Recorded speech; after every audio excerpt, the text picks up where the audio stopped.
મહેમદાવાદ પાસે ડડુસર નામનું ગામ છે. આ ગામમાં ભગવાન શ્રી સ્વામિનારાયણના દ્રઢ નિષ્ઠાવાન ભક્ત ગલુજી રહેતા હતા. તેઓ જ્ઞાતિએ કારડિયા રજપૂત હતા. ખેતીવાડી કરીને ગુજરાન કરતા. ગલુજી શ્રીજી મહારાજની એક એક આજ્ઞા ખબરદાર થઈને પાળતા હતા. સત્સંગના નિત્ય નિયમ તો પોતાની પ્રકૃતિ સાથે જ જડાઈ ગયા હતા. સવારમાં વહેલા ઉઠી સ્નાન કરી વિધિ પ્રમાણે પ્રભુની પૂજા કરતા અને પોતાના વિશાળ ભાલમાં દેદીપ્યમાન તિલક ચાંદલો અખંડ રાખતા. દારૂ, માટી, ચોરી, અવેરી, વટલવું નહીં ને વટલાવવું નહીં, આ પંચ વર્તમાન દ્રઢપણે પાળતા અને બીજાને પડાવવાનો ઉપદેશ આપતા. આહાર પવિત્ર રાખતા. પોતે સત્ય વક્તા હતા અને કોઈ પાજી પડાવની છાયામાં ક્યારેય દબાતા નહીં. એ જ પ્રમાણે ગલુજીની પાછળ ઘણા લોકો પડ્યા હતા, પણ ગલુજીને તેની દરકાર ન હતી. તે તો અડગપણે શ્રીહરિનું અખંડ ભજન કરતા. એકવાર શ્રીહરિ વડથલ પધાર્યા હતા. ત્યાં ધર્મસિંહ નામના ક્ષત્રિય ભક્ત રહેતા હતા. શ્રીહરિએ એક પત્ર ગલુજી પર લખ્યો. તે ધર્મસિંહને આપી કહ્યું, તમે હાલને હાલ ડડુસર જાઓ અને ગલુજીને આ પત્ર આપી આવો. ધર્મસિંહે શ્રીહરિની આજ્ઞા માથે ચડાવી તત્કાળ ઘોડી પર અસવાર થયા.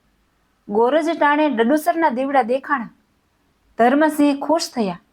ગલુજી ઘરે જ મળશે એમ માની રજપૂતની ખડકીમાં ઘોડી વાળી દીધી ને આંગણેથી જ હાંક મારી. ગલુજી છે કે? ગલુજીના બાઈએ કહ્યું, છે ને, આવો ભાઈ. ક્યાંથી અટાણે? હજુ હમણાં જ ખેતરેથી આવી. બળદગાડું છોડીને નિરણ પૂળો કરીને ગલુજી ઓસરીમાં વાળું કરવાની તૈયારી કરી રહ્યા હતા. માતાએ થાળી પીરસી હતી. ત્યાં ધર્મસિંહ આવ્યા અને કહ્યું, બા, વડથલથી ચાલ્યો આવું છું. શ્રીહરિએ ગલુજીને આ કાગળ પાઠવ્યો છે. તેમણે કાગળ કાઢ્યો ને ઓસરીમાં આવી કાગળ ગલુજીને હાથો હાથ દીધો. એમણે વાંચીને શિરે ચડાવ્યો. તેમાં લખ્યું હતું કે કાગળ વાંચીને તરત જ ઘરની તમામ ઘરવખરી ગાડામાં ભરી લેજો અને વડથલ આવીને અમને મળજો. તમારા માતુશ્રીને ઘરે જ રાખજો. ઘડીવાર પણ કરશો નહીં. ગલુજીએ માતાને શ્રીહરિનો સંદેશો જણાવ્યો. કલાકેકમાં તો ઘરની તમામ ઘરવખરી ભરી ગલુજી વડથલની વાટે ચડી ગયા. ગલુજીના મા ઘરમાં એકલા બેઠા છે. હાથમાં માળા છે અને મુખમાં સ્વામિનારાયણ સ્વામિનારાયણ એમ મહામંત્રનો રટણ ચાલે છે. મધરાત પર એક પહોર વીતી ચૂક્યું છે. આખું ડડુસર ગાઢ નિંદ્રામાં સૂઈ રહ્યું છે. એવામાં ઘરના નળિયા ખસવાનો અવાજ થયો. માં અધ્ધર શ્વાસે મોભારે તાકી રહ્યા. ત્યાં એક આદમી ઘરમાં લટક્યો ને અંદર કૂદી પડ્યો. પાછળ બીજો પણ આવ્યો. માએ પૂછ્યું, કોણ એ? માજીને જાગતા જોઈને એક જણે ખુલ્લી તલવારે પડકાર કર્યો, ગલુજી ક્યાં? માએ આવનારને ઓળખ્યા. જૂની અદાવતનું વેર લેવા આજે કેટલાક રજપૂતો ભેગા મળીને આવ્યા હતા.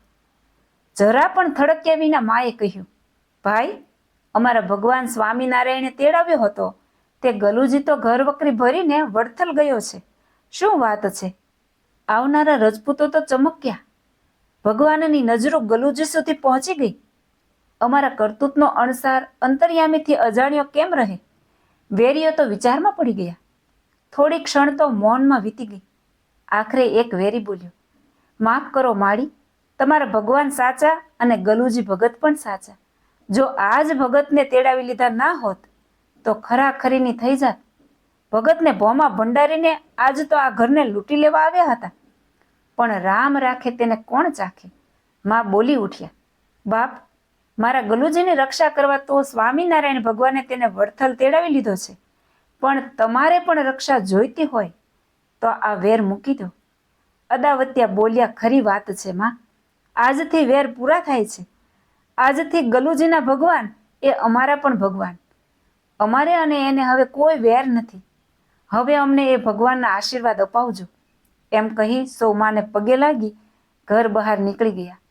વળતે દિવસ ગલુજી ઘેર પાછા વળ્યા ત્યારે આ બધી વાત સાંભળી તો શ્રીહરિની ભક્તવત્સલતા ઉપર વારી જતા કૃતજ્ઞતાના ભાવ સાથે તેમની આંખો આંસુથી ઉભરાઈ આવી. જય શ્રી સ્વામિનારાયણ.